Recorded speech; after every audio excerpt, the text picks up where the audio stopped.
2022 desde esta cálida capital paraguaya en Asunción y en donde generalmente nos encontramos bajo los bosques del Instituto Libre de Altos Estudios en Caacupé. Pero por segundo año, debido a las contingencias del COVID, volvemos a encontrarnos a través de la comunicación virtual con nuestros ponentes y con cada uno de nuestros televidentes en 5 días televisión y los oyentes de Radio Libre ZP44 desde Fernando de la Mora. Es un gran gusto darle el saludo cordial a cada uno de ustedes en esto que ha sido siempre una fiesta del conocimiento desde hace 8 años, cuando decidimos utilizar el tiempo de la experiencia estival para reflexionar sobre temas que trascienden y que nos inquietan a todos en el país y en el mundo. Este tema dominante del año 2022 será principios y valores, visto desde la perspectiva filosófica, médica, desde la orientación que damos a la educación y también a la perspectiva de la política. Estarán con nosotros educadores, políticos, filósofos y médicos para entender y comprender mejor esta inédita experiencia que nos ha tocado a nosotros vivir, que es el periodo de pandemia bastante largo que estamos teniendo. La memoria más cercana es la de la gripe española de 1918 a 1920, pero de eso ha pasado más de 102 años. El Paraguay y el mundo se encuentran ante una nueva oleada de la variante Omicron del COVID, que ha tenido también unos efectos de propagación inéditos y desconocidos, y con un impacto en donde varios conceptos que tocamos generalmente en nuestros encuentros de univerano han vuelto a aparecer. Incertidumbre, dudas, tribulaciones, temores, angustias y, ¿por qué no?, depresiones. Pero por el otro lado también vemos quizás la oportunidad de construir algo nuevo, algo que nos reconcilie con esa normalidad que todos ambicionamos alguna vez y que se encontraba como molestosa referencia incluso ya antes de la pandemia. Sin más preámbulos, doy la bienvenida a nuestro ponente de esta mañana, el doctor Mario Ramos Reyes, quien está con nosotros desde Overland, en Kansas, Estados Unidos. Es un filósofo, diplomático y docente. Nació en Asunción, en Paraguay, y reside en los Estados Unidos desde hace varias décadas. Es licenciado en filosofía y abogado por la Universidad Católica de Asunción, donde ejerció la docencia por muchos años. Tiene un posgrado en Derecho Natural por la Universidad de Navarra en España, máster en Filosofía Natural Moral en Holy Apostle College de Connecticut y Teología en la Universidad de Ave María de la Florida. Es doctor por la Universidad de Kansas, especializado en Filosofía Política e Historia de las Ideas, con énfasis en América Latina. El Cuerpo Consular de Kansas City le confirió el título de cónsul general emérito. Está en una ciudad que tiene ahora 5 grados bajo cero. Aquí en el Paraguay estamos por llegar a los 40. Pero con todo eso es una gran satisfacción volver a reencontrarme con mi amigo Mario Ramos Reyes y con el maestro que a todos nos hace falta para entender la crisis actual. ¿Es una crisis de principios o de valores? Buenos días, un gran placer escucharte, doctor Mario Ramos Reyes. Buenos días, Benjamín. Realmente es una alegría de nuevo encontrarte después de tantos años, y a los amigos y aquellos que nos verán hoy en este encuentro realmente que espero sea enriquecedor para todos. Yo puedo comenzar mi charla o presentación sobre el tema fundamental de los principios y valores. Y para ello yo creo que he distinguido, o podría distinguir, en fundamentalmente 3 principios y 3 valores que valdría la pena reflexionar en esta coyuntura. Yo siempre recuerdo una frase, yo creo que muy interesante, de un teólogo americano que fue célebre en su tiempo, que siempre me causó cierta curiosidad y cierta provocación. Reinhold Niebuhr decía que no hay peor respuesta a una pregunta que no se haya formulado. Con esto, Neighbor, creo que si mi interpretación es correcta, se estaba refiriendo fundamentalmente a aquellas respuestas, aquellas prescripciones, aquellas enseñanzas, si se podrían decir así, que a veces recibimos sobre cuestiones a las cuales nosotros no las hemos pensado antes, no nos hemos cuestionado antes. Y entonces repetimos lo que los otros han pensado de manera mecánica, de manera reactiva. Somos en ese sentido no dueños de nosotros mismos, de nuestra autoconciencia, sino simplemente un eco de lo que la gente dice o la gente hace. Yo creo que ese es un punto de partida muy importante en este contexto, en donde tenemos que pensar qué es lo que está ocurriendo. Y evidentemente, enfrente de nuestros ojos lo que está ocurriendo es una pandemia con todas sus consecuencias de orden político, económico, etcétera, que otros quizás son más aptos para comentar. Yo me voy a referir simplemente a ciertos principios fundamentales. Y este hecho histórico, concreto, singular que nos ocupa, fundamentalmente está generando una serie de desacuerdos o desajustes que se llaman crisis. Crisis en un sentido significativo de descomposición, que es un poco una de las formas en que se puede derivar la etimología de crisis, no solamente de un juzgamiento de una realidad, sino una disgregación. Y en donde la ciudadanía, que se supone debe autogobernarse como en cualquier república o en cualquier democracia que funciona, digamos, está en un estado de desasosiego, de duda, de incertidumbre, no se sabe bien el futuro, no se sabe cuál sería la nueva normalidad o si existirá esa nueva normalidad y cómo será ella. Es decir, estamos de nuevo, repito, momento de incertidumbre. Y eso lleva evidentemente a ciertas reacciones y entonces la democracia en general se torna una especie de guerra.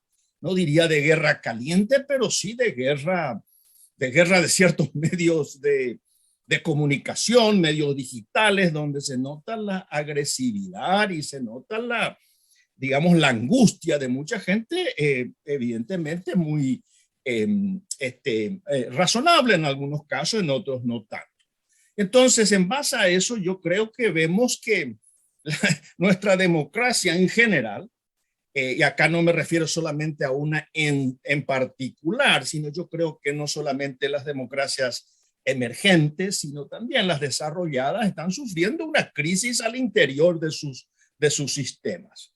Sobre todo al interior, cuando yo digo y me refiero al ethos, al jugo interior. No me estoy refiriendo a las estructuras externas, que evidentemente uno observa y aparentemente continúan, pero es al interior donde hay ciertas nociones, la noción de, qué sé yo, del lenguaje o de la ética o de qué significa fundamentalmente lo natural o la ciencia, es prácticamente una batalla campal.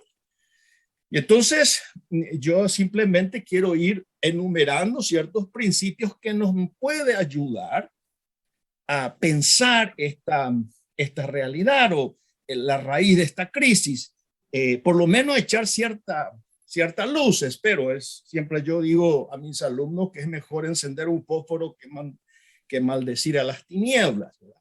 Bueno, entonces yo comenzaría con un primer principio. Ahora la palabra principio acá voy a utilizar una significación bastante libre. Referida, por supuesto, al origen mismo de la reflexión filosófica, de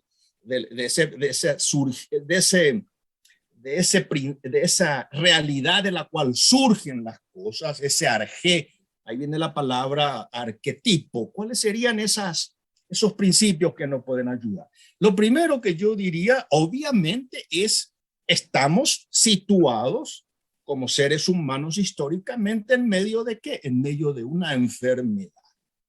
Y la enfermedad, con muchas las causas del virus, etcétera, no quisiera entrar aquí, tiene una, digamos, tiene una lectura realmente muy interesante. La palabra enfermedad tiene una raíz en infirmitas, que significa fundamentalmente que el ser humano tiene algo que no le da firmeza, algo que le socava. En este caso, le socava físicamente. Lo debilita, y con ello debilita no solamente a la persona individual, a las sociedades, a los sistemas sanitarios, etcétera, etcétera. Es decir, hay un principio de vulnerabilidad, y ese principio de vulnerabilidad supone que tiene que haber alguien que venga y lo cure, le alivie, etc. Pero la vulnerabilidad aquí no se refiere solamente a una vulnerabilidad biológica, también una vulnerabilidad afectiva, también una vulnerabilidad política. Es decir, es como que toda la realidad humana entra o penetra dentro de ese etos a través, fundamentalmente en este caso, de lo biológico. Y yo creo que ese es un punto que habría que pensar seriamente. Ahora bien, hay una historia, brevemente voy a contar una historia que quizás nos pueda ayudar un poco la distinción de este orden biológico del orden humano. Es la historia de un chico muy pequeño que va acarreando a una persona mayor, mucho más grande que este chico, con mucha dificultad, y va caminando, arrastrándole en los hombros, llevando a los hombros apenas, y entonces alguien lo ve al chico y le dice: ¿cómo llevas ese peso? ¿No te das cuenta que es muy pesado para vos? El chico se da la vuelta y le mira al señor que le hizo esa observación y dice: es que es mi hermano. Yo creo que en esa historia muestra un poco la realidad de que nosotros, y me estoy refiriendo al sujeto humano, somos el uno para el otro no solamente una realidad de orden biológica, no una realidad de orden medible, cuantificable. Hay algo más. Ese peso, entre comillas, que este chico estaba llevando, no era un peso simplemente medible, era su hermano. No interesaba la cantidad de kilos que podría tener, sino es simplemente la afectividad, el amor, la libertad con que este chico va llevando solidariamente al otro. Yo creo que esa distinción en nuestra sociedad es vital. ¿Por qué? Porque reducimos al otro a lo meramente cuantificable, medible, utilitario, etcétera. Y entonces la lucha no es una lucha argumentativa de dos personas que están estableciendo cierto diálogo, sino es una guerra con el fin de eliminar al otro, no necesariamente físicamente, puede ser eliminar de manera moral, por ejemplo, o política. Y entonces, ¿qué es lo que ocurre? Es decir, ¿cómo nosotros podemos comenzar, digamos, esta navegación, digamos, de este autoconocimiento? Y me refiero a otra pequeña historia, si se quiere, si me dejan referir. Y es lo que en el inicio mismo del pensar democrático, en el inicio mismo de la reflexión sobre esa realidad que somos los seres humanos. Recuerden que en la antigüedad ateniense la isonomía, la igualdad era un poco lo que aspiraba, digamos, a la convivencia humana con todas las dificultades que eso supondría. Pero hay un señalamiento muy clave, sobre todo en la tradición del pensamiento griego, y es que es lo que uno tiene que hacer en los momentos de crisis. La respuesta inmediata, sin entrar en muchos detalles, era, bueno, conocerse a sí mismo. poner la interioridad en la luz. Y es la historia muy concreta de Sócrates, cuando Sócrates recibe del templo de Delfos fundamentalmente aquella afirmación de que él era el hombre más sabio de la Hélade. Pero bueno, pero el punto es este. Cuando una persona quería saber quién era, cuál era su identidad, ¿con el fin de qué? Con el fin de cambiar, de transformarse. Iba a ese templo y a la entrada del templo, en el frontispicio del templo, estaba escrita esa frase: conócete a ti mismo. No decía conoce tu sociedad para conocer, conócete a ti mismo.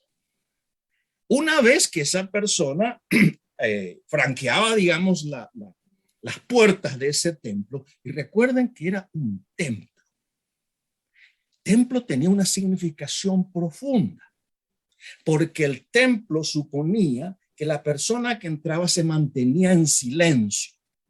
El silencio para escuchar el misterio, pero no solo el misterio, el otro, como decimos nosotros, con mayúscula, sino escucharse también a sí mismo. Pero al entrar y estando dentro de ese templo, de la sacralidad del lugar, había otra inscripción inmediatamente. Y la inscripción decía: nunca demasiado.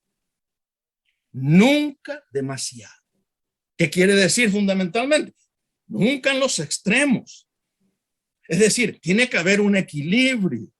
¿Un equilibrio de qué? De esa persona que se encuentra a sí mismo con su corazón y que no va de un extremo al otro. Entonces el corazón es concorde con el otro, el cor del corazón, y viene la concordia. Evidentemente eso que no es muy fácil. Pero si prosigo un poquitito más, esta tradición muy rica fue recogida por los trágicos griegos. Y en los trágicos griegos siempre había como que una duda de todo eso. Está bien, el equilibrio, la concordia, el conocerse a sí mismo, pero dicen los trágicos: ¿por qué tengo que sufrir tanto? ¿Por qué el ser humano tiene que sufrir tanto? Era como que el ser humano estaba como marchando históricamente en una suerte de manifestación donde llevaba una pancarta, y en la pancarta estaba escrita una señal de protesta contra la creación. ¿Por qué la señal de protesta? Porque esa existencia era incómoda. Esa existencia parecía que no tenía solución, entre comillas. Es decir, que no tenía punto desde el cual reflexionar. Y entonces aparecía como inmersa en el enorme dolor humano. Yo creo que ahí, ¿qué es lo que surge? Ahí surge fundamentalmente lo que se ha dado en llamar la pregunta. La pregunta sobre quién. ¿Sobre quién soy yo? ¿Quién es el ser humano para que te acuerdes de él? Ese es el eco que nosotros tenemos en la Sagrada Escritura. ¿Quiénes somos entonces? Entonces, yo creo que el primer punto es que reconocer que la enfermedad es una oportunidad para reflexionar sobre nosotros mismos y evitar ese aturdimiento que a veces nos acicatea con la desesperación de todas las noticias que podemos recibir. Y me muevo un poquitito más, acercándome al segundo punto, al punto de la ética. Pero antes de eso quiero hacer otra pequeña historia. Una pequeña historia que se refiere, quizás a mí me encanta la música clásica, se refiere a Schubert, el gran compositor de la Sinfonía Inacabada. Ya la Sinfonía Inacabada misma muestra un poco el sentido peregrinatorio de la existencia humana. Bueno, pero la historia es la siguiente. Se cuenta que el hermano de Schubert, que vivía con él, en una pequeña casa, sobreviviendo, digamos, los infortunios de alguien que se dedica al arte. Estaba pasando un invierno muy crudo y quería avivar el fuego de su pequeña chimenea.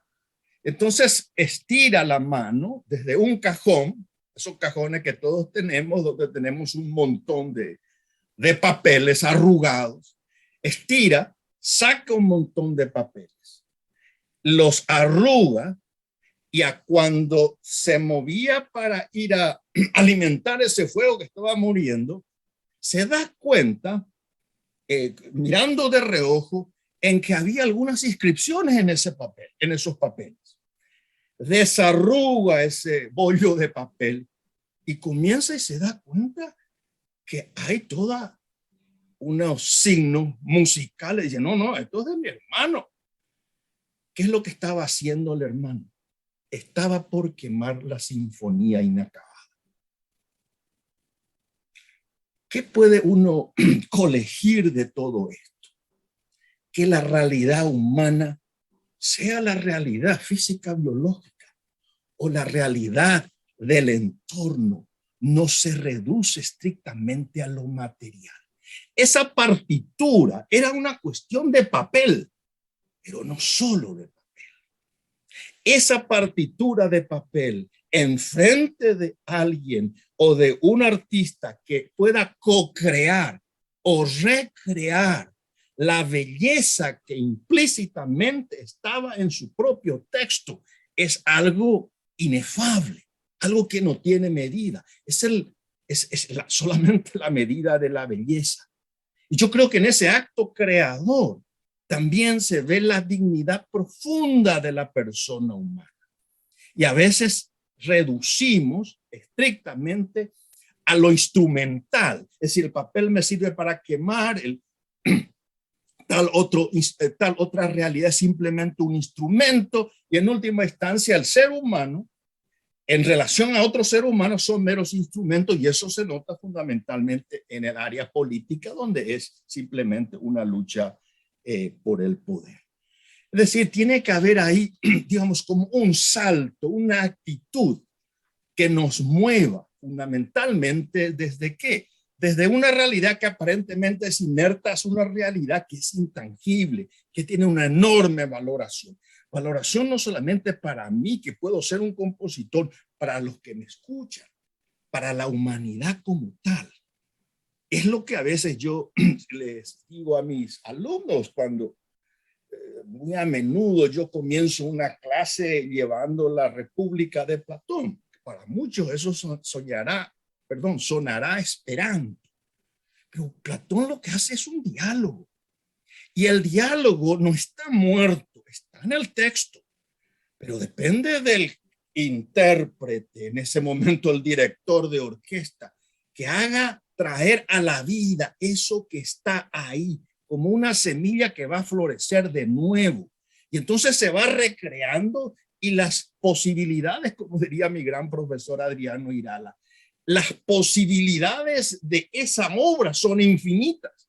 ¿Por qué? Porque esa obra tenía un sentido de eternidad y un sentido de universalidad. Y de lo mismo podemos decir de cualquier otra o de muchas otras obras. Es decir, que el ser humano es apertura, es un haz de posibilidades.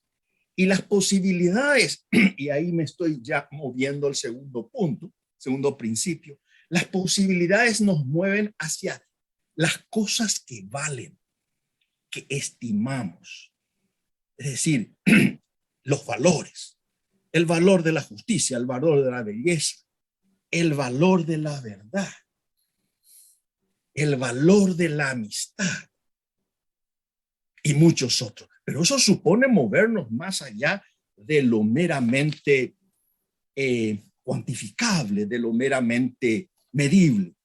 Y ahí toco un puntito antes de hablar un poquitito de ética, que es, ¿cuál sería entonces esa actitud humana que en cierta manera se ha perdido, o por lo menos es mi interpretación? Es la categoría de encuentro. ya no nos encontramos unos a otros como seres humanos, sino que nos reducimos al otro, a lo que el otro puede haber logrado. Es decir, es un poco ver al otro en el sentido competitivo y no solidario. Yo creo que esto es un efecto, digamos, de nuestra sociedad actual. Eso se agrava, evidentemente, en un mundo de pandemia donde aparentemente la idea es sobrevive el más fuerte y mi libertad es hacer lo que yo quiero, etcétera. Entonces, yo creo que ese es el mundo de los valores, que es digamos, es una aspiración incluso mayor que simplemente reducir a un ser humano al peso, por ejemplo. Y si uno avanza más, incluso más que eso, y se entrega valores incondicionales, es decir, que no tienen condición, que uno acepta no porque existe una relación de reciprocidad, sino hay una gratuidad. Entonces tenemos el valor de la dignidad humana, que es inalienable, es incanjeable, etc. Y el valor de Dios. Y ahí me muevo ya, para no alargar tanto, al tema de los valores éticos.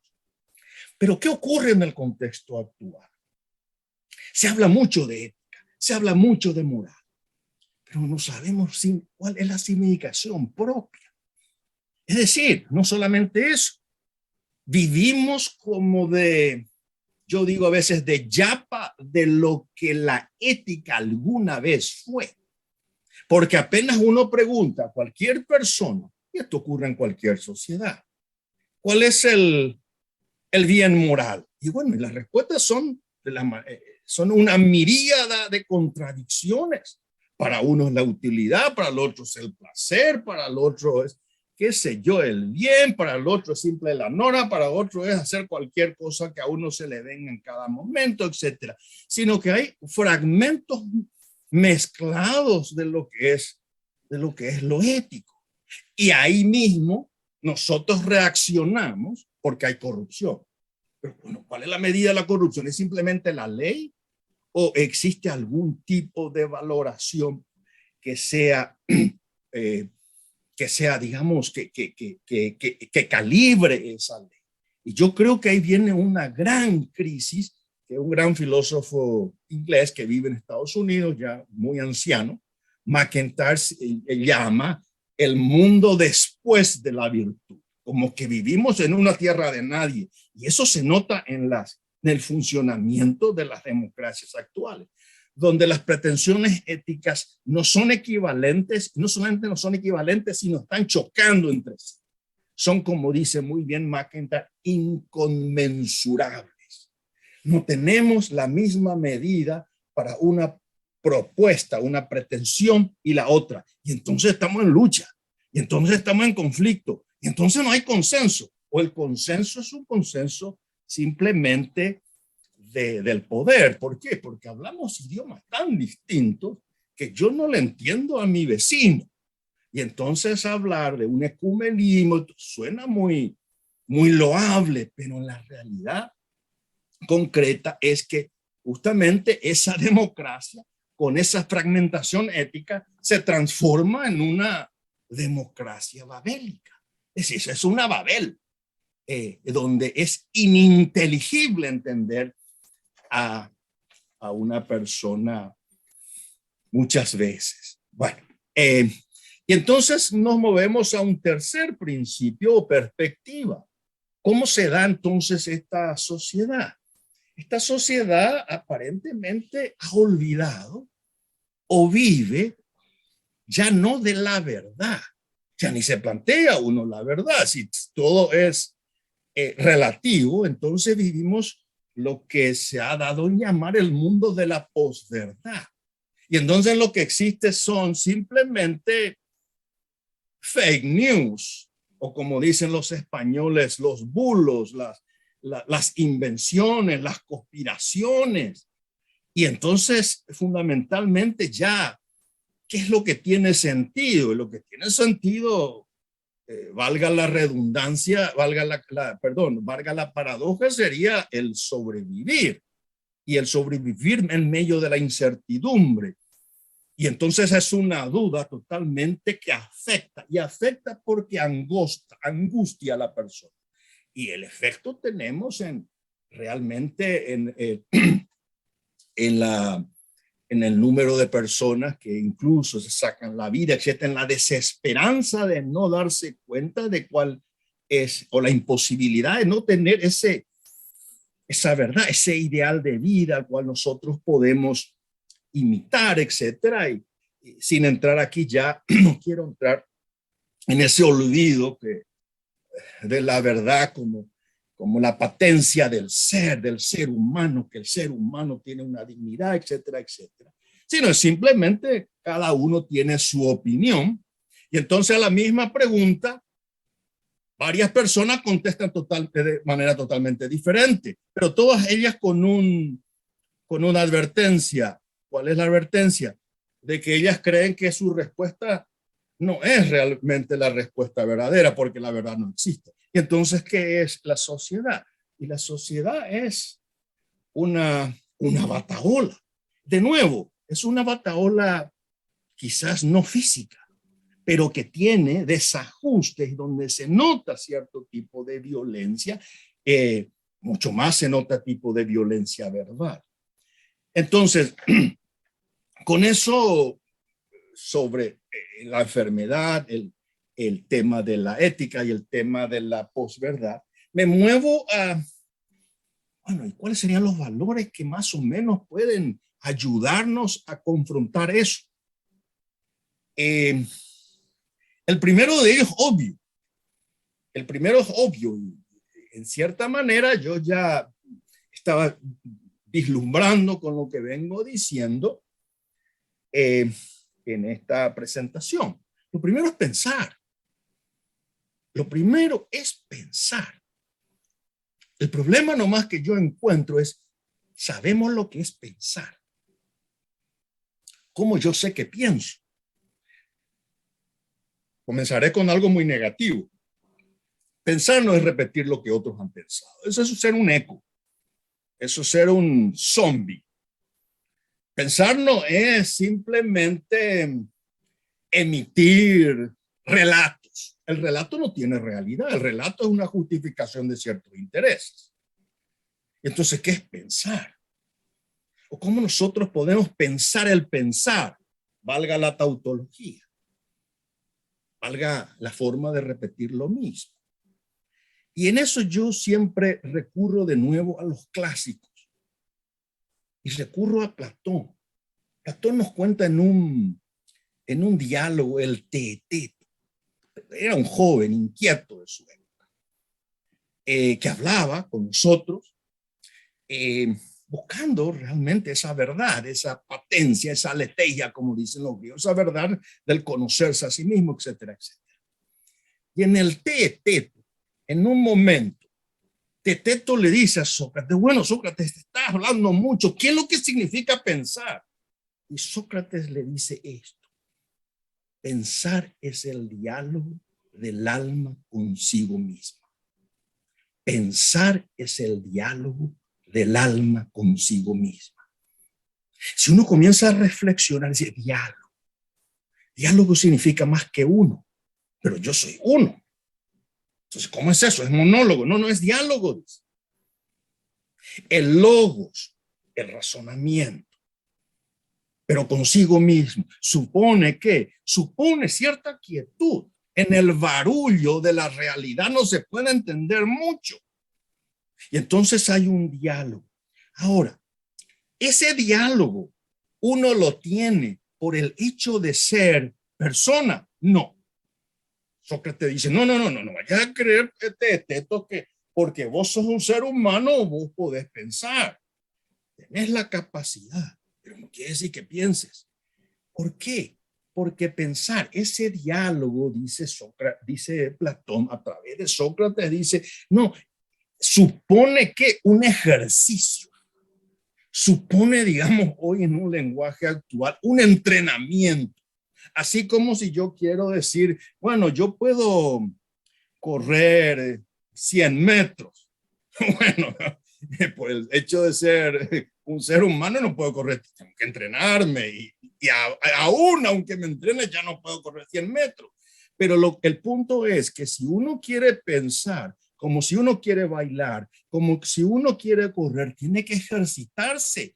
Eso no nace por ósmosis, eso no nace por generación espontánea, supone un ejercicio de la conversación interior consigo mismo.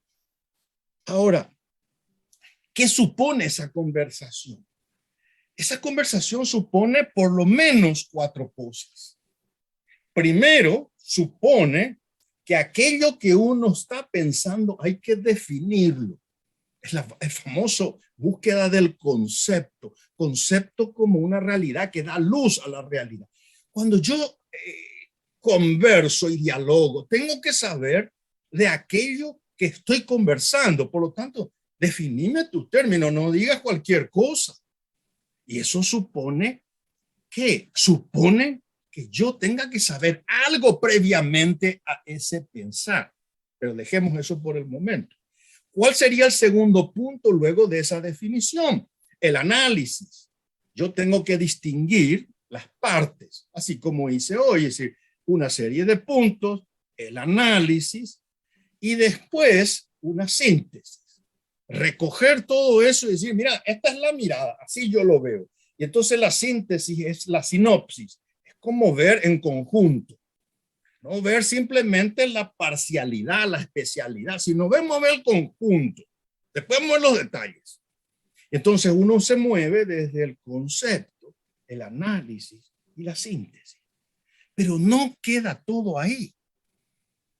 Al final está mirar sobre lo que uno ha mirar sobre lo que uno ha cabalgado, digamos, el concepto, el análisis, la síntesis, y hacer ¿qué? Hacer una reflexión, una flexión del logos, de mi inteligencia sobre lo que pensé. Y uno dice, la pucha, acá creo que en estas conexiones, en estas definiciones tengo que afinar. Y entonces ahí viene la conversación, es una reflexión. Y esa reflexión es la crítica sobre uno mismo. Krinein quiere decir juzgar. Entonces uno va conversando. Pero hay algo más para terminar este punto. Para iniciar esa conversación con uno mismo, uno tiene que saber algo primero. Uno de los grandes filósofos del siglo XX, gran metafísico del siglo XX, que desnudó muchas de las cuestiones que hoy están apareciendo. Digamos, Martin Heidegger decía que la sabiduría suprema es preguntar. Y decía, pero ¿por qué preguntamos? Porque sabemos algo. Si supiéramos todo, no vamos a preguntar. ¿Para qué vamos a preguntar? Y si ignoramos todo, tampoco vamos a preguntar porque no sabemos sobre qué preguntar. Pregunta aquel que algo sabe. Y en la medida en que sabe, pregunta mejor. Por supuesto, es lo que ocurre cuando uno va a una clase. Yo siempre les mando, los digo a los alumnos, ustedes me leen tal capítulo antes de la clase. ¿Por qué?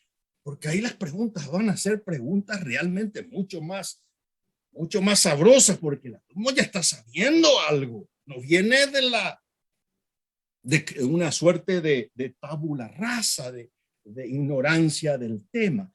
El punto radica en esto. ¿Dónde está ese algo que yo puedo aprender y desde dónde pregunto? Ese algo desde donde pregunto y desde donde comienzo ese pensar es el proceso de la educación. Educación como qué? Educere, lo que yo tengo dentro y como que me sale de mí mismo. Digo bien, como que me sale de mí mismo, pero no me sale de mí mismo. ¿Por qué no me sale de mí mismo? Porque yo no soy un ser aislado, una isla. Yo nazco en un contexto, yo soy un ser en el mundo, como decimos, vivo en una historia. Y entonces, ese acto educativo es fundamentalmente un acto del nosotros. Y entonces, yo ¿dónde recibo ese algo? Ese algo recibo desde el contexto en el cual vivo. Por eso la primera actitud que uno tiene que tener es la observación.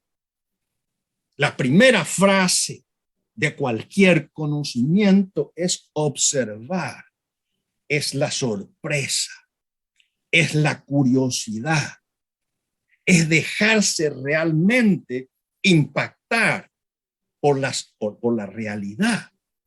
Ahora, eso hoy día, ese impacto de esa realidad como tal cual es, evidentemente es muy difícil. Y es muy difícil, ¿por qué? Porque vivimos en una jaula virtual que tiene sus bondades como instrumento. Pero ¿cuál es esa jaula virtual?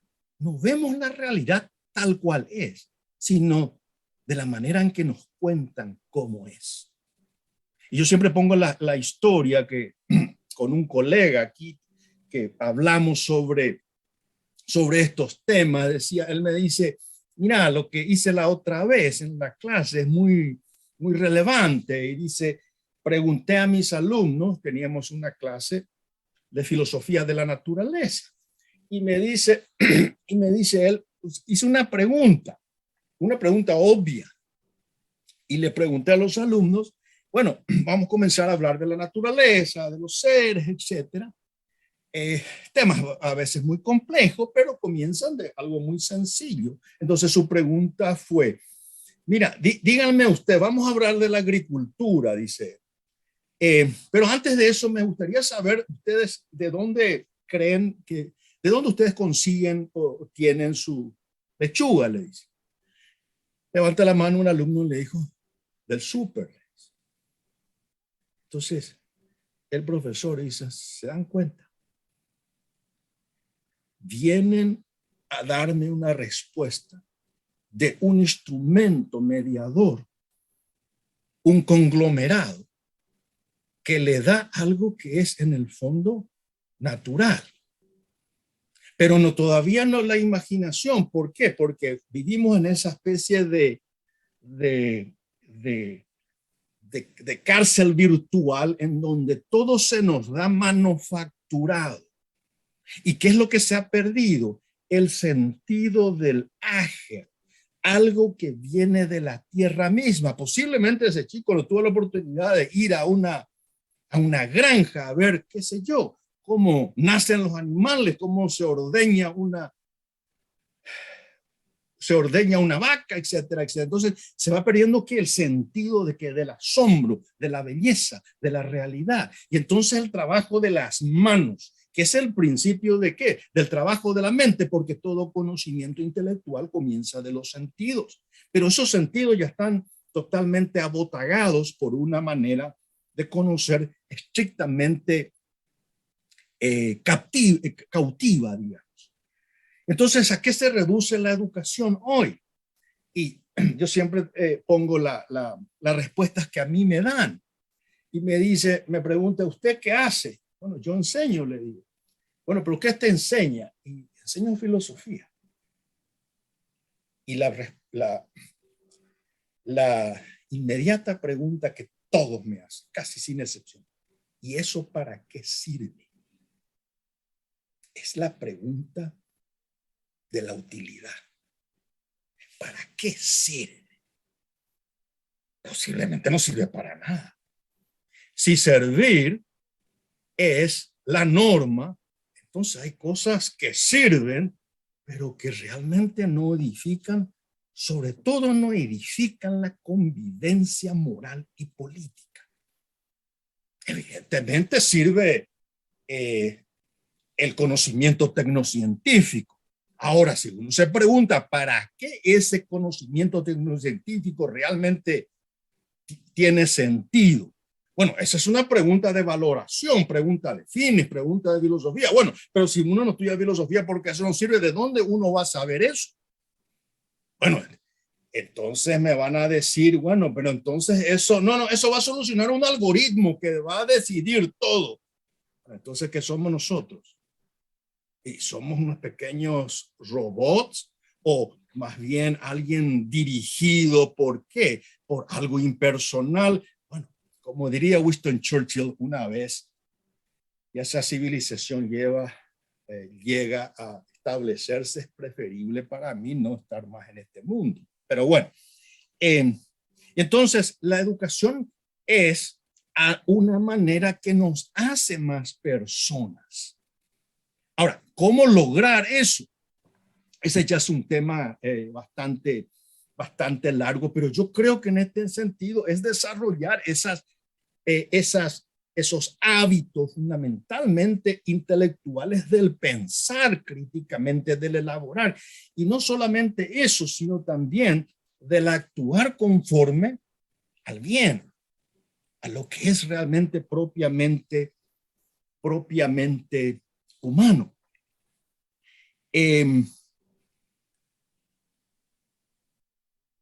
Hay una forma de educación que quizás rescata fundamentalmente eso, que es una educación humanística.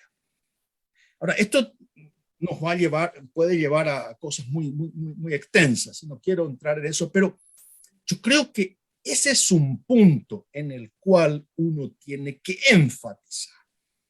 Es cierto que el hincapié en la tecnociencia, en la ingeniería, en los negocios, es algo útil para el desarrollo de una comunidad política, es cierto. Pero una comunidad política en su calidad y una democracia no se valora solamente por el Producto Interno Bruto, el desarrollo tecnocientífico, también sobre el desarrollo humano. Y el desarrollo humano crece en la medida en que las comunidades realmente conocen su memoria histórica, artística, filosófica, literaria, etc. Por lo tanto, si uno va dejando de lado las humanidades, es como que la comunidad política está cometiendo un suicidio. ¿El suicidio cuál es? Que alguien va a venir a decidir esas cuestiones porque ya nadie piensa, ya nadie realmente siente el valor de la belleza y el poder va a decidir, bueno, qué es artístico y qué es no, qué hay que pensar y qué no. Y entonces es un mundo transhumano. Y yo creo que esa es una tentación que muchas veces caemos. Por eso yo creo que la emergencia educativa actual es en cierta manera comenzar y darse cuenta que el camino realmente a una convivencia no puede dejar de lado aquello que nos hace propiamente humanos, y entre ellos son esos quehaceres que he mencionado anteriormente. Y termino luego de esto, de la educación, con un último valor que, sobre todo en los últimos, después de la Segunda Guerra Mundial, sobre todo, se establece como una suerte de medida, que es la democracia. La democracia como forma de gobierno, pero no solamente forma de gobierno, algunos incluso van más lejos, forma de vida. Pero si el contenido de esa estructura democrática establecido por la representatividad, etcétera, no quiero entrar en la parte institucional, no tiene los contenidos al cual yo me he referido. Es decir, personas que distingan qué está bien y qué está mal, que no todo lo permitido es honesto, que existen ciertos valores que no pueden ser negociados, que el trabajo como valor realmente tiene una digamos, tiene una medida mayor que aquel que vive de los otros o vive simplemente de lo que el Estado ofrece. Entonces, ese ethos, ese conjunto, no va a ser un conjunto de ciudadanos, va a ser un conjunto de clientes, de títeres manejados, a lo mejor títeres felices porque son manejados, pero como yo siempre digo, sin conciencia de su propia humanidad. Y entonces las mayorías en la competencia realmente van a ser seducidas ¿por qué? Por meros sentimientos pasajeros. Van a ser seducidas ¿por qué? Por retóricas. No estoy diciendo con eso que la retórica no tiene cierto valor, pero una retórica sin un fundamento estrictamente razonable que responde a lo que realmente el ser humano es, se transforma simplemente en una máquina de propaganda. Entonces llegamos a que las democracias, en vez de ser democracias del pueblo, en el sentido propio de ciudadanía, ciudadanía consciente, alerta, participativa, es lo que Ortega y Gasset también lo dijo allá por los años, creo que fue los años 30, es la república de las masas. Es simplemente grupos amorfos, como decía él, en donde están al vaivén de aquellos que someten realmente el electorado a las bajas pasiones, etc. Y entonces, ¿qué es lo que se aleja de esto? Se aleja un sentido, yendo más fino en esto, un sentido de republicano, de republicanismo. Y con esto me refiero al sentido del autogobierno. Es decir, yo ya no tengo conciencia de mí. Yo ya no sé quién soy. Además, es fútil buscar porque no hay verdad. Entonces, todo el mundo hace lo que quiere. Y entonces, ¿qué soy yo? Y yo hago lo que, como Vicente, lo que hace la gente. Entonces, nadie tiene realmente, asume realmente, conscientemente una libertad pensada, trabajada, etc. Por supuesto, cualquiera me va a objetar y legítimamente decir, bueno, pero eso es para la gente pudiente, eso es para la gente de los países industrializados. Mi inmediata respuesta a eso no es cierto. Eso no es cierto. Cualquier persona, cualquier ciudadano o ciudadana, por el hecho de ser persona, tiene esa capacidad de darse cuenta que el valor del trabajo es mayor que el valor de vivir de otro. Cualquier persona se da cuenta que uno debe respetar a aquellos que tienen cierto valor jerárquico. Es decir, siempre hay ciertos valores que bandean ese estatus social o clasista que a veces queremos dar. Entonces, antes de concluir, en la ausencia muchas veces de ese sentido de civilidad, de crecimiento de la sociedad civil, de sociedades intermedias, etcétera, ¿qué es lo que observamos hoy? ¿Qué es lo que podemos ver?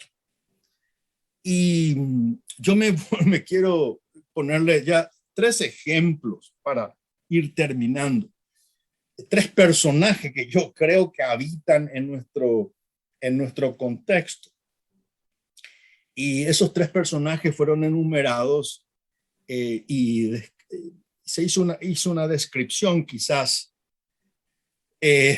muy interesante. Yo simplemente estoy adaptando a nuestro tiempo.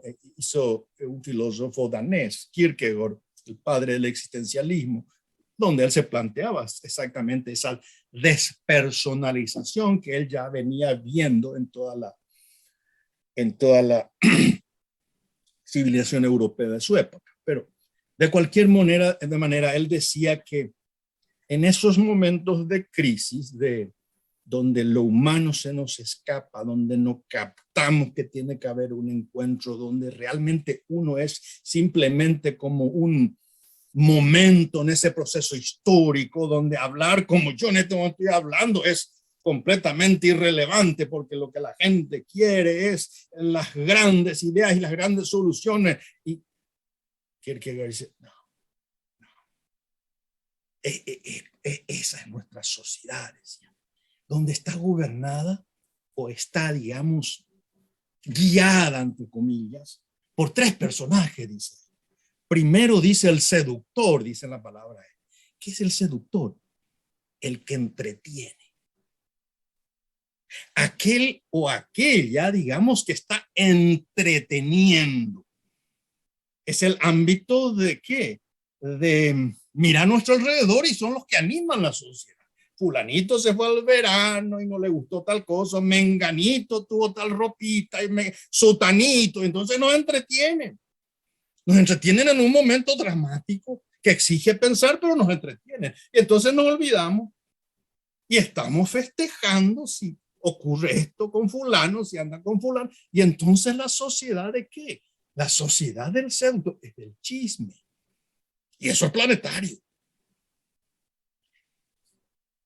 Y va más, Kierkegaard dice, pero no es solamente eso. También, al mismo tiempo, como existe esa crisis y no se puede arreglar esta sociedad porque hace agua por todos lados, dice él, entonces, ¿qué tenemos?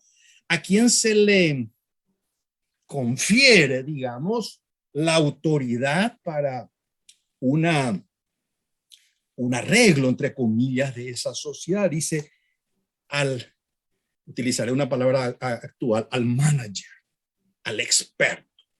Y ahí viene el experto que va a solucionar el problema político. Y el experto va a solucionar este problema y con eso solucionamos. O este va a solucionar este otro problema. Pero resulta ser que entonces el ciudadano que participa como que tiene que delegar al experto y el algoritmo en última instancia va a solucionar todo. Y entonces, ¿yo qué? Y yo soy un títere. Kierkegaard dice, bueno, pero entonces es la sociedad del manager, el eficiente. Ese eco de eso hace precisamente en nuestra época McIntyre. Es la tecnificación de algo que fundamentalmente es un problema antropológico, es decir, derivar la política a la técnica cuando es una cuestión normativa que supone una ética, se ponen los valores, etcétera, etcétera. Y por último, el tercer personaje que tiene ese protagonismo, dice Kierkegaard, él dice, utiliza la palabra, es el terapista, dice. En nuestra época yo a veces digo es el coach. Es decir, como ya no tenemos dirección, como ya no hay verdad, ya no hay sentido, ya no sabemos qué hacer, entonces alguien nos tiene que hacer de coach para ir, digamos, limando las asperezas, las enormes dificultades, en una incertidumbre. Entonces somos como medios, instrumentalizados por alguien que supone que tiene la técnica para sobrevivir en medio de la incertidumbre. Ahora, esto es en última instancia, sí, puede tener a corto plazo cierto tipo de satisfacción, pero para el sentido último de las cosas, esto yo creo que es arar en el mar o es tejer sin hilo. ¿Por qué? Porque en última instancia, nosotros como seres humanos, en el mundo es concreto de una crisis tan grande como es esta, si no tenemos esos valores, llegamos a tensiones y esa guerra de unos contra otros que ya no somos compañeros de autogobierno, en una suerte de lucha. Y se fijan los caracteres de esa lucha, que muchos otros podrán caracterizar mejor que yo. Dice, bueno, la ciencia, para uno la ciencia vale todo. La ciencia tiene que ser exacta para que yo me ponga vacuna. Los otros, no, la ciencia no sirve para nada. Y entonces me está agrediendo mi libertad y yo soy el que valgo. Bueno, y tus padres ancianos, bueno, soy yo, mi libertad. Entonces, aquello del nunca demasiado, el conócete a ti mismo, que hay una relación humana, que no somos un peso. Yo creo que eso fundamentalmente en mucho está ocurriendo y es en última instancia una crisis del pensar. Y termino con esto, y si aventuro un juicio que utilizamos a veces muchos nosotros en filosofía de la historia, es una crisis civilizatoria que puede ser muy positiva. Nunca una crisis es solamente negativa de descomposición. Supone también una descomposición porque puede venir, y muchas veces viene un resurgimiento. Y el resurgimiento no viene de las grandes mayorías. El resurgimiento viene de pocas personas, así como Sócrates comienza a enseñar a unos pequeños, pocos alumnos. Bueno, con esto termino ya. Creo que son más de 50 minutos y muchas gracias y estoy abierto al diálogo. Muchas gracias. Gracias, Mario. Gracias, Mario Ramos Reyes, por esta brillante exposición, por este paseo en torno a las ideas y sobre fundamentalmente la crisis de principios y de valores. Con una mirada que al principio, Mario, debo decirte que de lo que nos habías adelantado, pareciera que existía una percepción de pesimismo que no lo he sentido ni lo he visto a lo largo de tu exposición.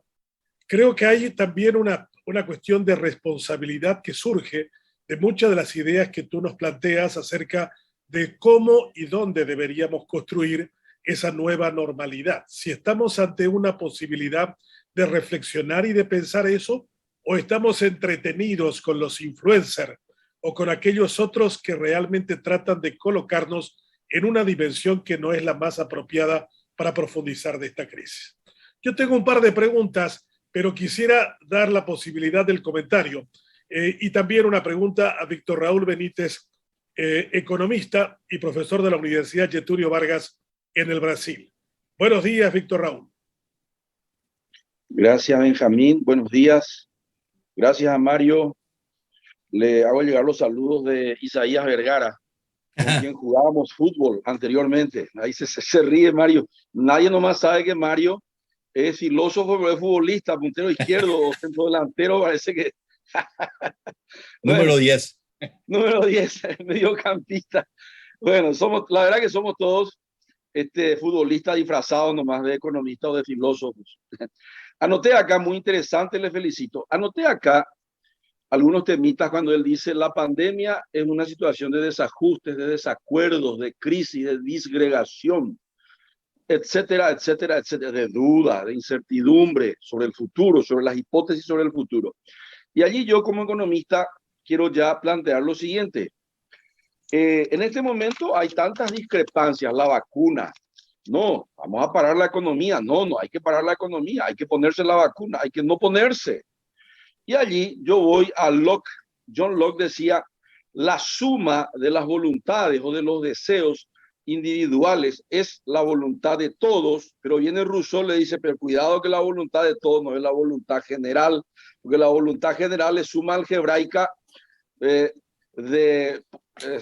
estoy de acuerdo o no estoy de acuerdo, positivos o negativos, sobre un tema determinado de un montón de gente en una sociedad determinada. Y allí viene, yo ya estoy llegando a la pregunta, y allí viene un señor, Kenneth Arrow, ganador del premio Nobel de Economía, él es norteamericano, y dice, mira viejo, te voy a hablar en paraguayo, no le vas a luego dar el gusto a nadie, hay oír la gusto entero de te, me dice.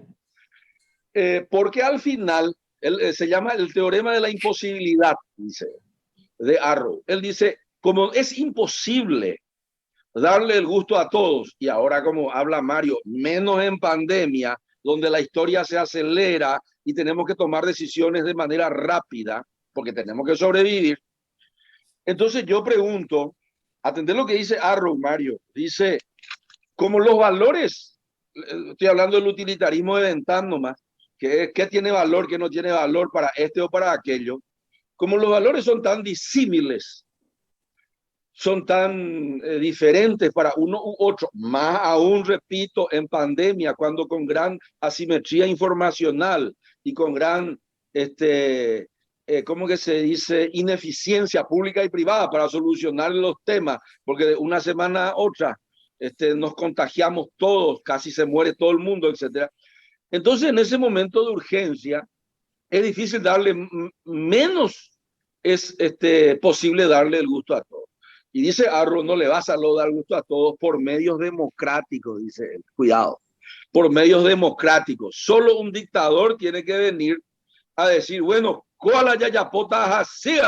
Disculpa el español, el guaraní, Mario, pero así mismo. Eso dice Arrow, tenés que ver nomás allí. Porque es imposible por medios democráticos lograr el consenso dentro de la elección social, dice Arrow. Bueno, la pregunta es, ¿la imposibilidad de Arrow es cierta o solo en países subdesarrollados donde necesitamos pastor y somos ovejas sin pastor? O también en el mundo desarrollado. A mí me sorprendió que todos los norteamericanos le siguieran durante un tiempo a este pastor, el anterior presidente, ¿verdad? Esa es la pregunta. ¿Solo en los países subdesarrollados necesitamos el dictador de Arrow? ¿O en realidad es posible lograr una elección social en modelo John Nash, donde nos demos cuenta que la mejor decisión individual es la peor grupal y que tenemos que sobrevivir únicamente colectivamente? Esa es mi pregunta. Gracias.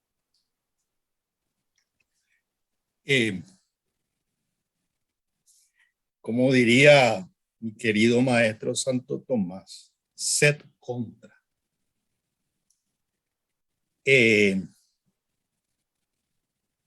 Yo no estoy de acuerdo con las premisas de Arrow. Yo no soy utilitarista. Yo no creo que el placer sea el modo de guiar de lo humano. Y ahí viene una larga explicación que no quiero entrar. Mi propuesta es, más que contra lo que él dice, cómo yo entiendo a la democracia.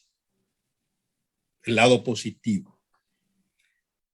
En primer lugar, la democracia no es un saber salvífico, ni la política es salvífica, que nos va a salvar de todo. Lo salvífico dejemos a la religión, al mundo de lo otro. La política es fundamentalmente una relación normativa entre sujetos, es una intersubjetividad, del cual, siguiendo un pensamiento clásico, nosotros no podemos no evitarlo. Somos visceralmente políticos. A mí me preocupa el otro y los otros. Y de lo que yo haga depende mi comunidad. Ahora, no depende toda la solución de todos los problemas. En ese sentido, yo entiendo la democracia como un saber peregrinatorio. Es una peregrinación, donde hay momentos donde sí se van solucionando. ¿Por qué? Porque hay más conciencia moral, hay más conciencia responsabilidad, como dice muy bien Benjamín, hay mucho más afectividad y hay momentos de descomposición. Y la descomposición a veces son producidos por la misma comunidad, por cuestiones políticas, o puede ser un virus que viene y desajusta todo. Ahora, en esa suma, es decir, esperar que todas las voluntades estén de acuerdo, yo creo que hay que tener en cuenta una cuestión. Yo no creo en una solución, esa solución tipo hobbesiana de Hobbes. Como somos todos egoístas y nadie se pone de acuerdo, tiene que venir Alfredo Stroessner para controlar. No. Yo parto del supuesto de un autogobierno. Es una confianza en lo humano, pero no es una confianza en la perfección de lo humano, sino en la perfectibilidad de lo humano. Es posible que muchas personas y la mayoría vayan comprendiendo de a poco la razonabilidad de que hay que ponerse la vacuna. Claro que creo. ¿Por qué? Porque confío en el ser humano, en su educación, en su sentido común. ¿Eso va a ocurrir de manera automática? No. ¿Quiero que eso ocurra por la fuerza? Tampoco. Porque si no, ¿cuál sería, digamos, el valor moral de hacer algo porque me obligan? Entonces, yo creo que ahí viene el punto. Y hay una cuestión también importante. Las democracias no son sin más, las democracias contemporáneas. Es decir, si yo me refiero a John Locke o me refiero a cualquier pensador, a Rousseau, esas eran un poco democracias, a veces yo digo, no sé si también eran democracias, pero bueno, digamos que eran democracias sin más. Nuestras democracias son republicanas, o deberían ser. Y republicano significa que el poder no se reduce estrictamente a la mayoría, sino debe haber un respeto de las minorías. ¿Por qué? Justamente por esa variedad de formas de pensar, y entonces yo tengo que tener un balance y chequear mayorías y minorías y negociar y consensuar en base posiblemente mucho mejor a personas que tienen más sentido común, gente más educada, por lo tanto la educación es vital, etcétera. Entonces yo creo que ahí viene el punto, la democracia mayoritaria, donde el cacique es, y yo creo que es un populismo.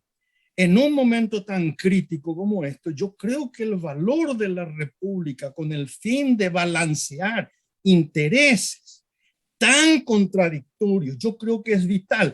Ahora, yo no espero un funcionamiento perfecto. Ninguna democracia, ni de país desarrollado, ni de país emergente, funciona como debería. Es decir, siempre hay, es como un cachapé que está caminando y hace ruido por todos lados. Cualquier democracia es así. Pero ¿qué es lo cuál es mi apuesta? Mi apuesta es una esperanza en la condición humana, en que se puede salir de la crisis. ¿Por qué? Porque el ser humano tiene esa capacidad de ejercitarse, darse cuenta y de pensar. No somos nosotros, y ahí entro lo que había dicho del famoso templo de Delfos. En la inscripción dice nunca demasiado. La distinción también era, acuérdate que no eres un dios, pero tampoco eres una bestia, como decían los griegos. Si sos un ser humano, no ella cree que va a solucionar todos los problemas, pero tampoco no te disminuyas. Podés hacer mucho. Va a tener sus idas y venidas.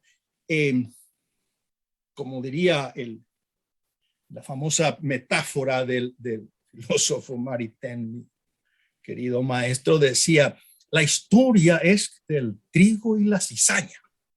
Y lo que nosotros tenemos que hacer es cultivar esa semilla de trigo cada vez más, pero no esperar que solucionemos todos. Y ahí viene la protesta, digamos, de los trágicos griegos. ¿Por qué tanto dolor?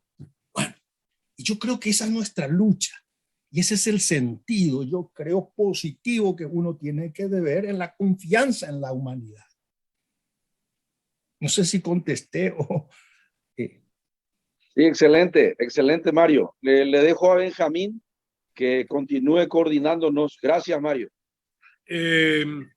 Gracias a Víctor también por su planteo provocador acerca de si necesitamos a alguien que guíe. Es una fascinación muy paraguaya, que creemos que la democracia no ha venido para este país para radicarse. esa flor exótica es mirada siempre con desconfianza en un país que ha tenido al éxito como una permanente razón de dudas en torno a su veracidad. Siempre tendemos a creerle más al fracaso que al éxito. Y siempre entendemos de que el único exégeta de esa realidad tan esquiva a nosotros, en ese cachapé democrático, como dijo Mario Ramos Reyes, es siempre más confiable el fracaso que el éxito. Otro integrante de esta conversación es Ignacio Núñez del Areópago Cordillerano, que es un sitio de reflexión de jóvenes en la capital de Cordilleras. Ignacio, tu comentario y tu pregunta al profesor Mario Ramos Reyes. Dale, muchísimas gracias, doctor Benjamín. Doctor Mario Ramos Reyes, un gusto, un placer escucharle. Ya tuve la oportunidad en algún momento de participar en una de sus conferencias en el Instituto San Roque, justamente en compañía de Víctor Vargas, quien es su conocido y es presidente de la Asociación de Filosofía Cristiana, y así como usted, él es quizá uno de los grandes tomistas en potencias. Y está aquí con nosotros también, yo lo he invitado, yo soy parte de la comisión directiva de la Asociación de Filosofía Cristiana.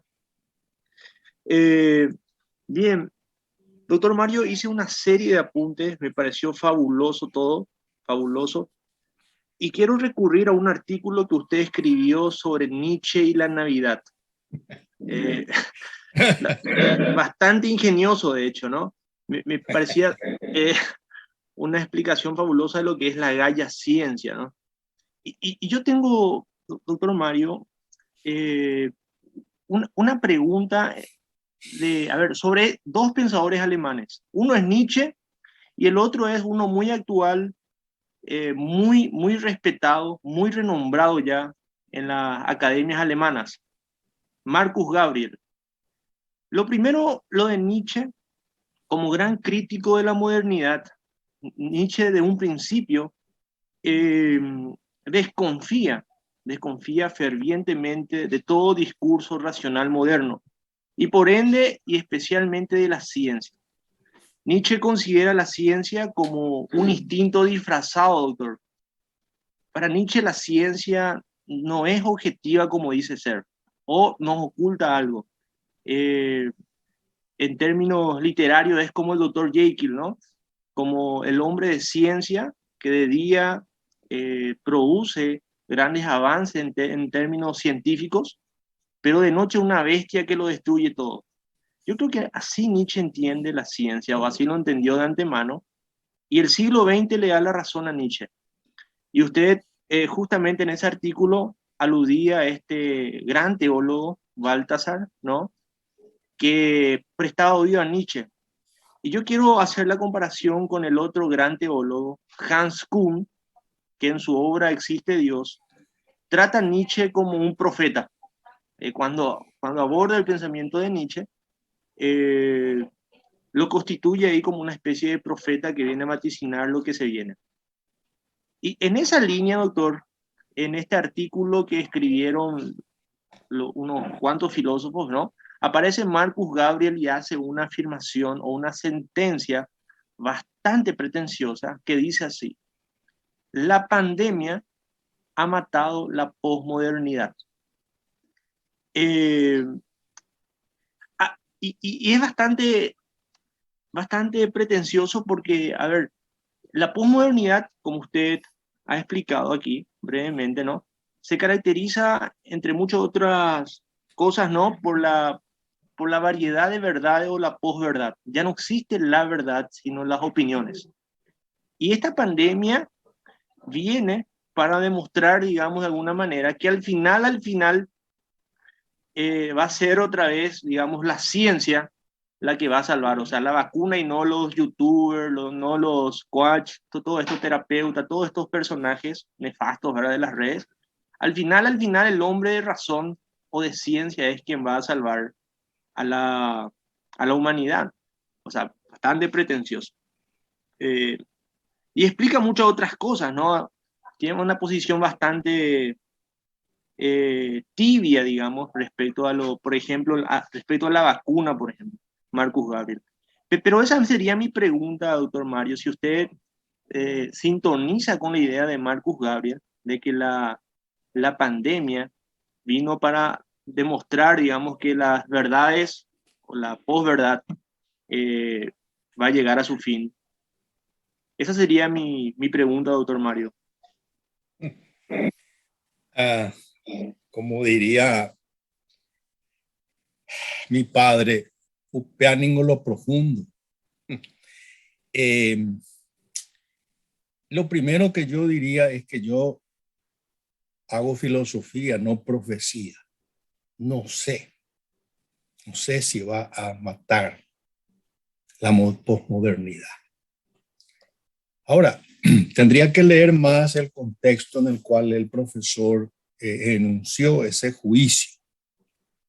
Pero yo creo que aquí tenemos que hacer algunas distinciones para entender de qué estamos hablando. Cuando yo digo el contexto cultural hoy al interior de las democracias es de irracionalidad, de emocionalismo, de emotivismo, estoy refiriendo a un hecho que puede ser verificado por cualquiera de nosotros. Entrando en una clase, uno pregunta y van a encontrar sobre la misma pregunta 10 respuestas diferentes y ninguna de ellas pretenden ser la verdad a la pregunta. Entonces las personas están utilizando simplemente yo siento, mis feelings dicen esto, etcétera, etcétera. Eso es un hecho. Ahora, eso le podemos unir fundamentalmente al artículo ese que yo escribí, que tiene una intención de provocación de Nietzsche, ¿verdad? Porque hay una incompatibilidad entre Nietzsche, el anticristo y la Navidad, ¿verdad? Que el Hijo de Dios que se hace hombre, ¿verdad? Para los creyentes. Lo que Nietzsche critica es precisamente reducir, por lo menos en sus primeros escritos, todo el conocimiento humano a lo meramente fáctico, a los hechos. Y él se refería fundamentalmente a la eclosión de la ciencia en el siglo XIX y pone fundamentalmente de ejemplo a ciertos teólogos en aquella época, porque en aquella época, en los primeros décadas del siglo XIX, todos los filósofos trataban de escribir su vida de Cristo, y donde había un Cristo de la fe y un Cristo de la ciencia. Y él decía, no hay ni de la fe ni de la ciencia. Ustedes cambiaron un Dios por el otro, el Dios de la ciencia. Entonces, esa ciencia no da ninguna respuesta definitiva. Entonces, ¿qué es lo que me están diciendo? Su ateísmo es falso, dice Nietzsche. Hay otro ateísmo, el que realmente deja de lado ambas cosas, y es el ateísmo de la espera. Por eso él dice que no es una cuestión racional, es de la voluntad, es del querer. Ahora, él dice, bueno, ¿qué es lo que yo quiero? Bueno, yo quiero ser hombre, ser humano, y en última instancia alguien que me guíe, el Superman, etc. Es decir, hay toda una crítica muy feroz que yo digo, bueno, uno puede asumir, señores, la ciencia no lo es todo. La ciencia no es un saber definitivo, y no lo digo yo, pueden leerlo con mucho detalle a Karl Popper. La ciencia es un saber provisional y está bien que sea. No quiere decir que no tenga un enorme valor en los actos de esa provisionalidad. ¿Qué quiere decir? Que puede ser que cualquier producto tecnológico de la ciencia va a ir refinándose. Por supuesto, estas vacunas mañana serán otras. No quiere decir que estas no tienen un valor, no hay que, estamos esperando hacer de la ciencia ¿qué? Lo que dice Nietzsche, la salvación. No es la salvación, pero entre la ciencia como un saber que alivia la realidad material y esperar esa utopía. Hay un paso demasiado grande. Eso es irracional. Yo creo que en ese sentido Nietzsche nos enseña. Y yo soy siempre de la actitud que uno aprende de aquellos que no piensan como Nietzsche. En ese sentido no pienso yo como Nietzsche en muchos aspectos. Lo estudié 2 años en la universidad, pero tiene una profundidad que le hace a uno a pensar. Por eso yo, en ese sentido, y finalizo con esto, la posmodernidad es un hecho. No quiere decir que la sociedad es así como la posmodernidad dice que es. Es otro tema. Yo no creo que sea así. Yo creo que bajo las formas emocionales de la posmodernidad hay una normatividad humana, hay un orden humano que hay que descubrir. Y para descubrir hay que pensar. Y para que pensar hay que mirar más allá de lo material.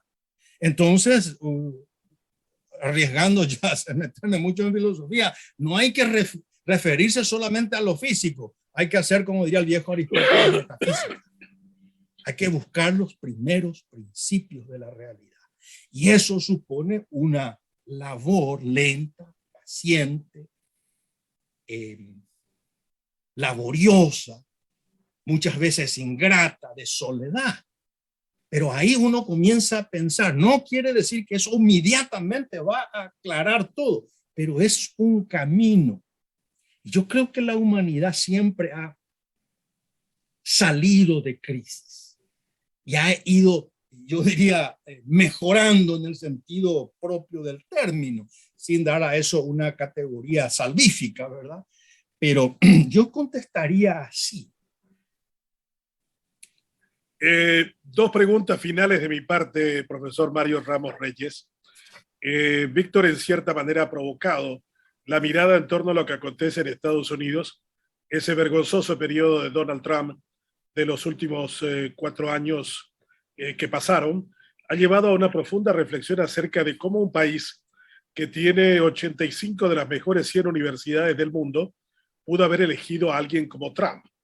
¿Qué representa o qué representó ese tipo de elección que hicieron los norteamericanos? ¿Y por qué, a pesar de tener una sobreabundancia de vacunas, solo el 60% de ellos se han inoculado? Hay una interesante reflexión en torno a que el gobierno ha perdido la autoridad de decirle a la gente que se vacune, que esta es una especie de respuesta desde lo fáctico, desde que no me has dado nunca nada, y ahora ¿por qué pareces que te interesa mucho mi vida?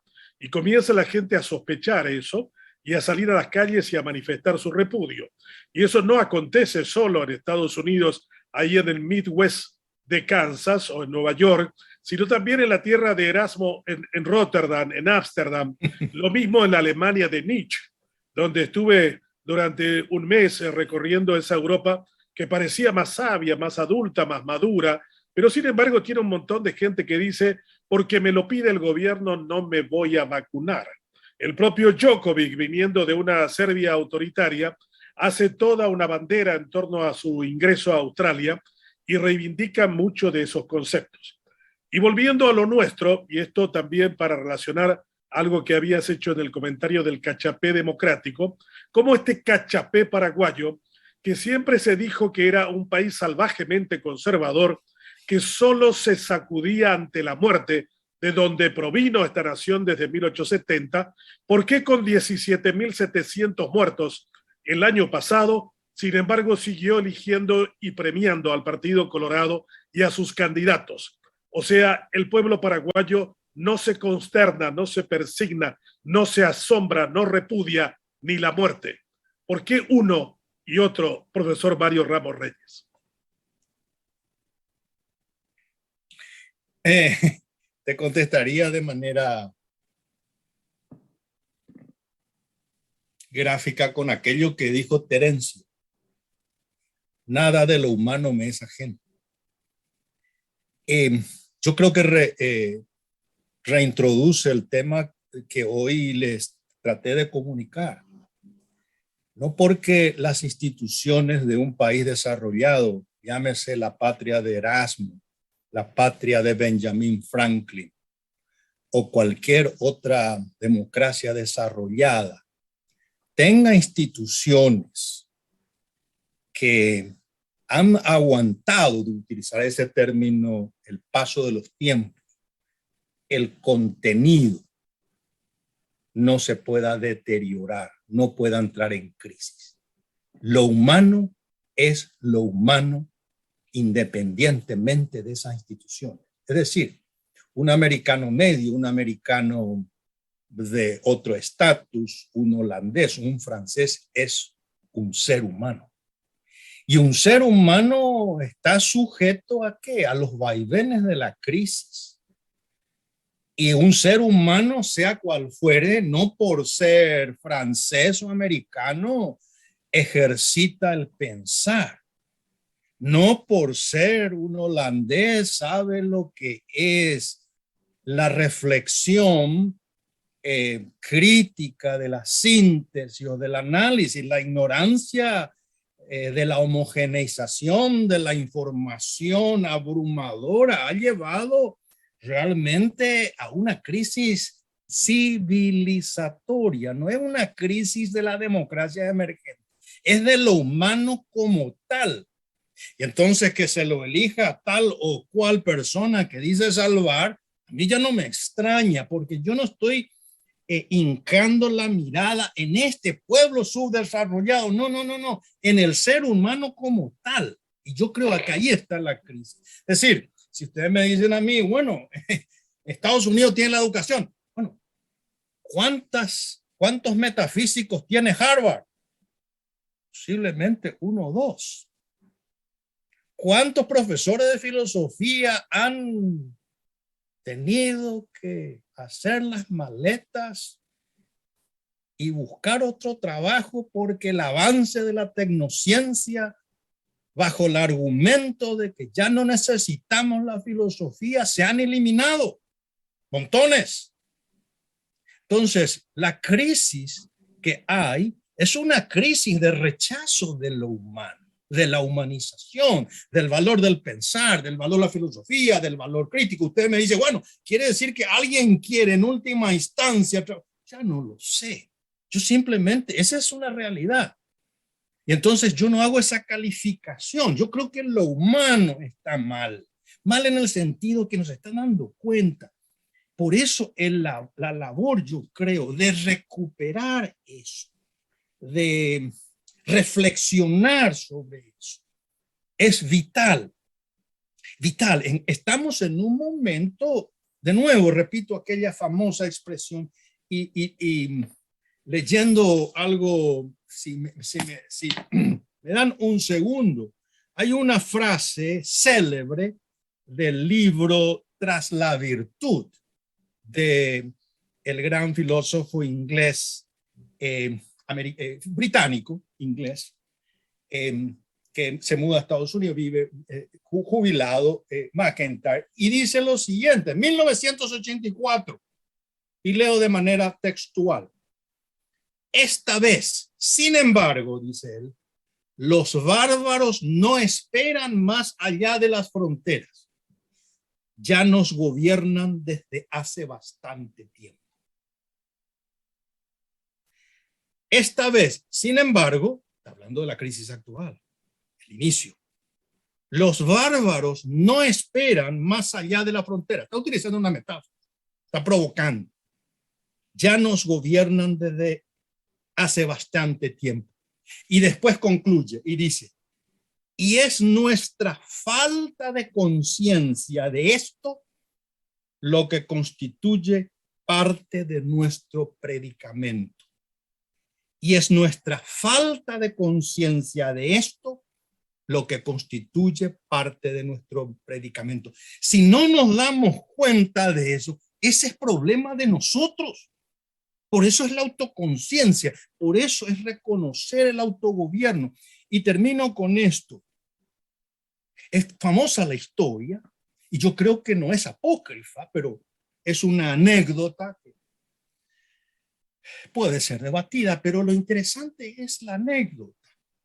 cuando termina la convención en Filadelfia en 1987, en aquel verano, y salen los convencionales de aquellas sesiones que no eran públicas, no había.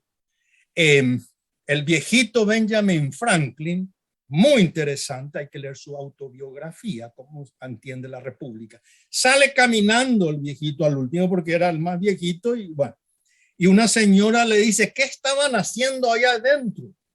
Y él le contesta la famosa expresión, señora, una república, si es que podemos guardarla, si es que podemos mantenerla. ¿Qué quiere decir eso?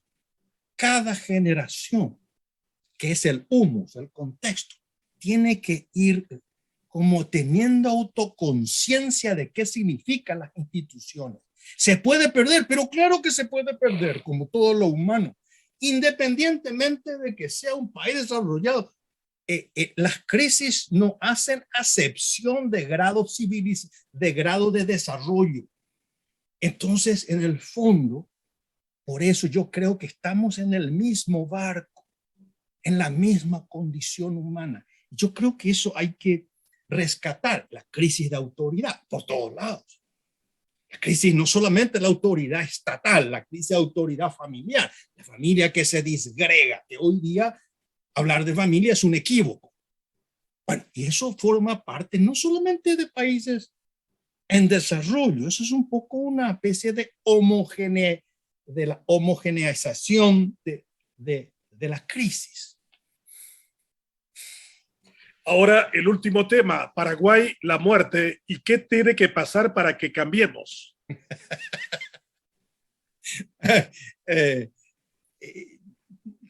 Yo no tendría una solución digamos, no diría, yo simplemente pienso que tiene que haber un énfasis en recuperar los valores propios del ser humano y los valores propios del ser paraguayo.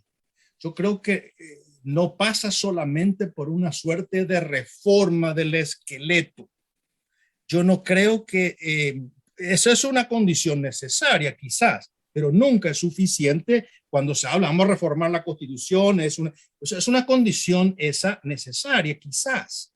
Eso dirán los juristas, pero tiene que haber una condición, tiene que se llenar con una condición suficiente, algo más. Y esa es la construcción del sujeto comunitario, de la participación. Y eso viene a través de la educación. ¿Se puede hacer eso de manera masiva? Es muy difícil.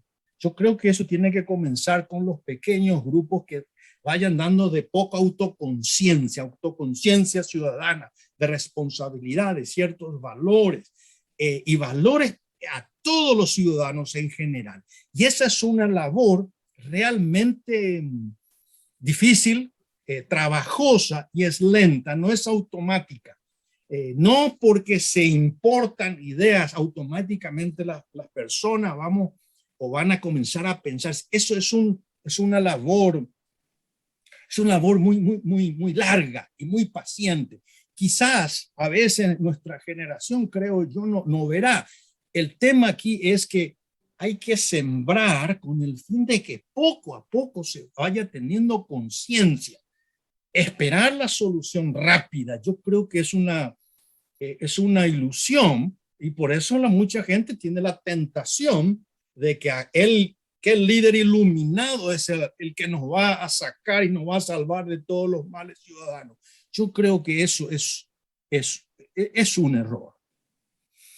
Doctor Mario Ramos Reyes, agradezco muchísimo esta hora y media de sabiduría y de conocimiento que hemos compartido contigo, con la gente de 5 Días Televisión, que transmitió en directo para todo el país y el mundo, para Radio Libre, que también lo hizo. Agradecemos a todos los que han participado en términos de comentaristas, Víctor Raúl Benítez del Club de Ideas y de Ignacio Núñez del Areópago Cordillerano. Y a los que también han estado con nosotros en la mesa y los que nos han seguido a través de distintos medios.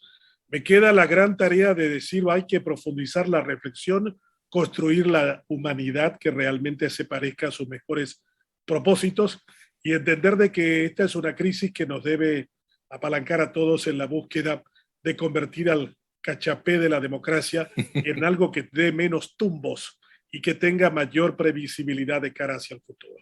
Aquí hemos alcanzado 42 grados de temperatura en este univerano 2022. Espero que la temperatura sea más benigna en esa parte de Kansas, en el medio oeste norteamericano. Gracias, profesor Mario Ramos Reyes. Ha sido un verdadero placer y un lujo. Igualmente, les agradezco infinitamente esta invitación y seguimos en la lucha. De esta manera cerramos nuestro encuentro de Univerano, el primer encuentro de este 2022 en su octavo ciclo. En el próximo encuentro, el sábado a las 10 de la mañana, tendremos al doctor Mime hablando sobre la pandemia y sobre lo que esto implica en términos sanitarios. Ha cambiado nuestra comprensión sobre la salud. ¿Qué tan enfermos estamos los paraguayos? ¿Por qué hay tantos médicos metidos en la política? ¿Qué es lo que realmente en términos metafóricos o reales nos quiere decir esa abundancia de matasanos metidos en la política criolla? Estos y otros temas el próximo sábado a las 10 de la mañana. Desde esta parte de la biblioteca de la Fundación Libre, saludamos a nuestros televidentes de 5 Días TV y también a los oyentes de Radio Libre 1200 en AM. Hasta el próximo día sábado a las 10 de la mañana.